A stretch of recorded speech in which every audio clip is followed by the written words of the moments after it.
Good morning and welcome to the instructional video for the 2019 model Burstner Lyseo TD700 Harmony line. This instructional video is to give you an overview of how all the services in this vehicle work. We're going to start by doing all the outside first and then we'll move to the inside. Sorry it's a bit rainy today, but hopefully it'll be clear enough for you. This video is to give you a good overview, but if you need to know any details about the vehicle, they will be in the manuals, which I'll show you as we get through the video. So let's get started. First of all, flicking the bonnet or opening the bonnet, we have a lever here that pulls down and allows access then into the bonnet. In here, there's not much that you're going to need to know, apart from, as you can see, this is your positive terminal should you need to jump start it. Your negative terminal is here.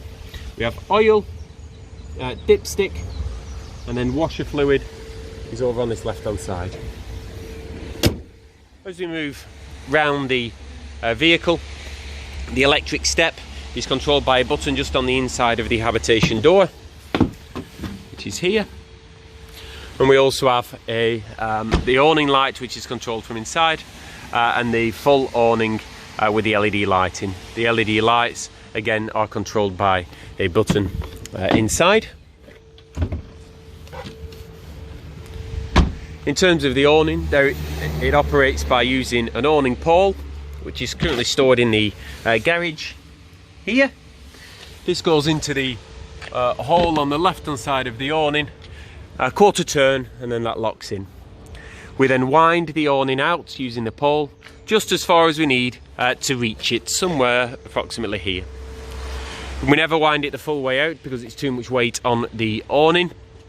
There are then two legs in the front of the awning box, which you drop down, extend them, and then that will take the weight of the awning. You can then walk the awning out by winding it and then moving the legs. In windy weather, do not use the awning, and if it is severe rain, don't use the awning as well. As you can see on the top of this vehicle, we also have a gazelle aerial fitted, which is not standard. On the side of the vehicle, we have fridge vents. In normal usage, you don't need to do anything with them, but please do not jet wash it directly into them. And also, if you're going to be using the vehicle in severe weather, you might want to consider winter covers. Here we have our toilet cassette. The full details can be found in the manuals, but simply we lift the handle and slide out, and then this spout is where we empty the contents and where we also refill it with toilet chemical. If you're using chemical, that needs to go in the toilet cassette, but if you're using sachets, they go straight down the toilet for ease. Putting the toilet cassette back in, we just need to slide it in and make sure that the handle is located and locked in. For the toilet cassette to come out, we need to have the blade closed in the toilet compartment for the toilet bowl. I'll show you what the blade is when we get inside. Here we have a external gas point, and here we have a 240 volt and 12 volt power source, so we can use power from outside. It is also, you know, it says TV and has a TV aerial, but that is not connected as standard. And they are European fittings, so you will need to get some adapters for a 240 and the 12 volt adapters. Obviously we can now move to the garage. In the garage we have a toolkit which has your jack and brace, your awning pole. This particular vehicle has a TV fitted. You have your carpets, and then because this vehicle is fitted with a gas low system, again not standard, it has the European adapters. There is also the book pack, which again is a lot of homework for you to do, so I would recommend that you read those in detail, and they'll give you a thorough understanding of the van. This video is just to give you an overview. There is also a light which will work when the vehicle is plugged into mains. As we move to the back of the vehicle, we have the bike rack. Basically we just undo these clips, and this has a strap as well. The rails drop down, the bike sits on the rails, and then these attach to the top tubes. We then have a reverse camera on the top. You can adjust this by taking the caps off the end and using an Allen key. As we move around the vehicle, we then come to the gas locker. This particular vehicle is fitted with a gas flow system, which is refillable fixed bottles. The filler has a cap, and then as you can see, it is a bayonet fitting, which you just go to your local auto gas or gas supplier, attach the nozzle, usually turn a collar, and then you can fill the gas up. How the gas flow system works is two fixed bottles, which then go to two fixed bottles which then have a pipe which goes to a changeover valve. So this pipe is from this bottle, and then the other pipe into the other bottle. As you can see on the changeover valve, there's an arrow which tells me which bottle I'm taking gas from, and then there is another pipe that runs to the filler. To turn the gas on and off, we twist this knob, and again, it's essential that you make sure you turn off the gas when you are driving. The gas will then, once you turn the bottle on, will go through the pipe into the changeover valve. It's green, so it's showing me I've got some gas in. Then it goes into the regulator and then into your vehicle. There are holes in the bottom of the gas locker. Make sure these aren't covered, because if you do have a leak, it will then fall out of the bottom. Gaslow recommend that you fill the bottles up with the bottles closed, because they have a one-way valve. Try this. If you are getting any back pressure, it's not filling, use them. You can open the bottles, but make sure you don't overfill them. This here is your flue for the boiler. Make sure that it is not got leaves etc in it, and just be careful because it will get hot. In essence, it's the chimney or the flue for the boiler. This locker has a slightly different fitting for the key. To lock it, we just push in and make sure the red ring goes away, and to open it, we then just twist. This is the main services or your convenience locker.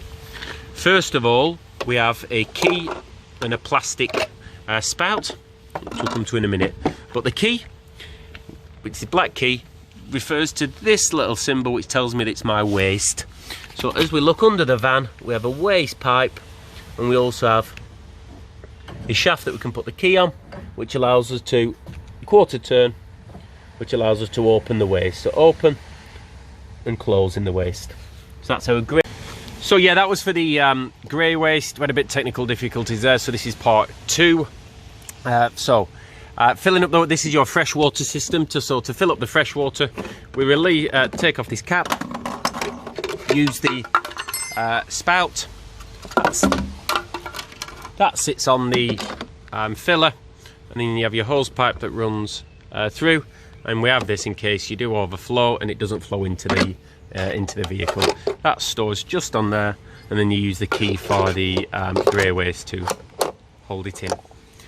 So we also have access for if you want to clean the freshwater tank, and then we have a wheel on the top.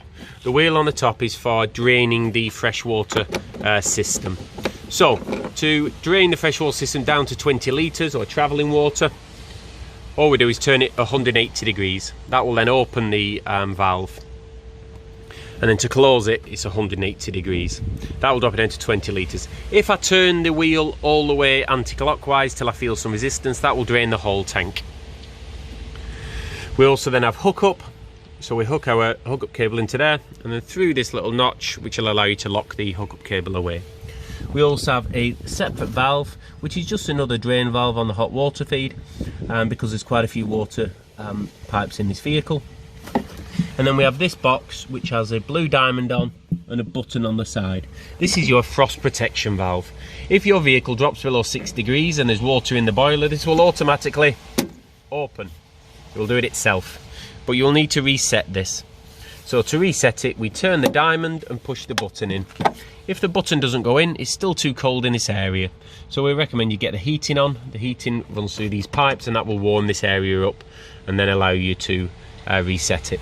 So the procedure for winter, or you want to drain down the tank fully if you're not using the vehicle, is the wheel on the top, we go all the way anti-clockwise so it drains down the freshwater tank. We manually open this valve on the boiler protection valve if it's not done so already, to drain the boiler. And then we also open this auxiliary valve, which will drain the rest of the tank. We then recommend that you run the pump for a very short while until it then runs the water out of the system. Moving forward, we then have our diesel filler, which uses the engine key, and that's it for the outside of the vehicle. Like I say, if you do want any more clarification on how any of the systems work, either ask one of the sales team or refer to the manual.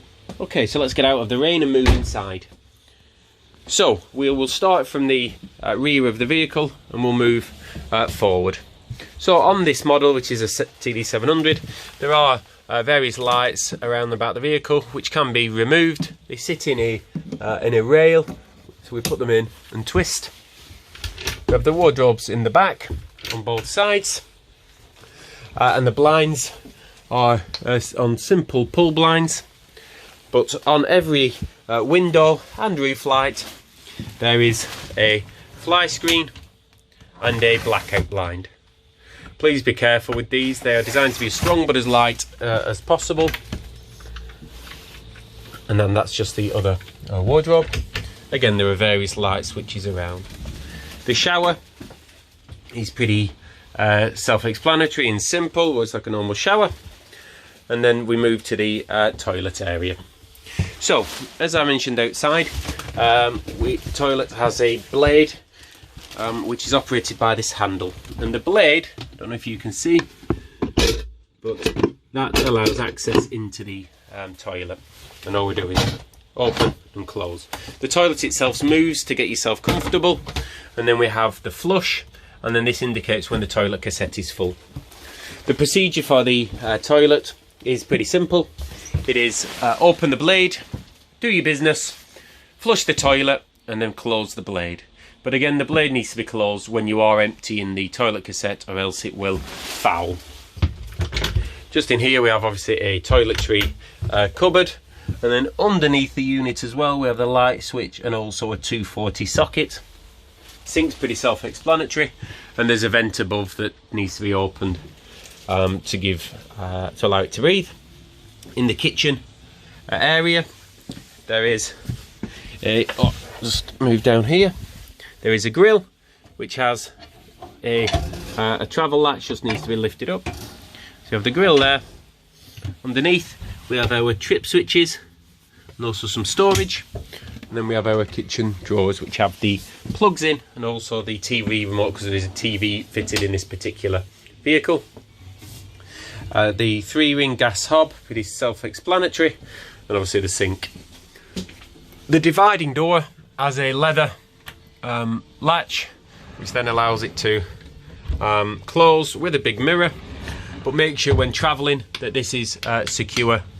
This is properly secured.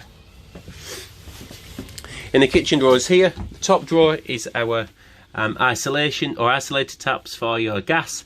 In normal usage do not use them, but we have one for the grill, the fridge, the hob, and then the boiler. We'd only ever use them if we do have a leak and need to isolate one of the appliances, but in normal usage you don't need to touch them. There's obviously then other drawers. In this bottom drawer we have some pegs for the awning feet, just a bit of blue fluid to get you going, and a spare gas pipe. Obviously with this vehicle being fitted with a gas law system, that is not necessary or not needed to be used. We can then move to the fridge. The fridge is what we call a 3-way automatic. So we hold the power to turn it on, press A, and then that will then choose the fuel source. When I say 3-way, it'll work on mains electric, gas, or 12 volt. So when you are plugged in on site, you will use the mains. When you are wild camping or you don't have access to mains, you'll use your gas, and when you're driving you'll use 12 volt. The vehicle will not work on 12 volt unless the engine is running. But if we just press A for automatic, the vehicle will choose for you. And then this is how we can choose the temperature of the fridge. And then to turn it off, we just hold the off button. And then in the fridge we have a freezer compartment and obviously the fridge. Let's move to the control panel. There's, like I say, television fitted in this vehicle.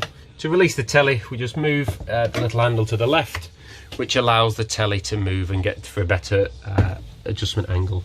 To turn the telly on, we have a power button here on the side, which it takes it to go into standby. And then the TV remote's in the kitchen drawer. So he's currently plugged into 12 volt, but there is a 240 power socket and the aerial as well. And then this is your control for the aerial itself, which is on the roof. So we have on and off, and then this is a booster. Make sure when the telly is when you're driving that the telly is locked away securely. This is your vehicle control panel. So simply we have power on and off, which is our master switch. We have our leisure battery voltage, our engine battery voltage, our fresh water, currently not showing anything because I don't have any water in, and our wastewater. And then this is your controller for your pump. Here we have the Truma 6E control panel. Again, we could spend an hour just going through this, but the main manual will give you full details of how this works, and I'll give you a slight overview when you collect the vehicle as well. And just so you know, this little button up here, well, not a button, but this is a sensor, which is your thermostat for the Truma 6E heating system. There is storage in the floor, and then underneath this panel is your boiler, if you can just so you can see, and also your water tank, but you shouldn't need to go under there. Under this seat is your leisure battery and also your solar panel controller. When it is flashing green, it means that it is just getting some power. We have some more storage in this locker as well. So that's pretty much it for the habitation area. Oh yeah, just so you know, your seat belts are hidden behind the seat there. And then we move to the cab. So to spin the seats, it is pretty simple. We just turn them and they will then lock in. And to release, we pull this handle. If you are fouling on anything, say the table, you can use the slider just to slide the seat backwards and forwards to give you some more room. This is often seen on the driver's side, and we always want to make sure that we try and miss the handbrake, again, by sliding it. In the front here, on this particular vehicle, we have all the steering wheel controls, so we can work the radio and the phone. We have our windscreen wipers here, lights and indicators on the other side, and underneath we have our cruise control and speed limiter. This is your controllers for your electric and heated mirrors and for your electric windows. Controls for the air conditioning are pretty simple, and then on this bank of buttons, we have also 12 volt and a USB. On this bank of buttons we have our heated mirrors, we have the central locking. We also have hill descent control, which isn't actually fitted, and traction plus. Also, there's a little button above here which lights up a little green light on the dash, which is for our hill ascent assist. Basically, on this gearbox, it will allow it to give you some help. Say you're going up a hill, it's a bit greasy and slippery. Press that button at low speeds, it will temper the power and stop the vehicle changing gear. For the gearbox itself, we have in neutral, we then drop down into automatic. If you want to go to manual, we just flick it to the left and then or back to automatic, and then down into reverse. When we go into reverse, when the vehicle is on, the reverse camera will automatically come up on this screen. Again, the full details for the Pioneer unit can be found in the manuals. There are Remis blinds, the concertina in the middle and also on the side. And then there is also a platform for you to stick guides, or you can put your phone in. So that's it for the overview and the instructional video for the Lyseo TD700. Again, should you need any clarification, please just contact one of the team at Emm-Bee. Thank you.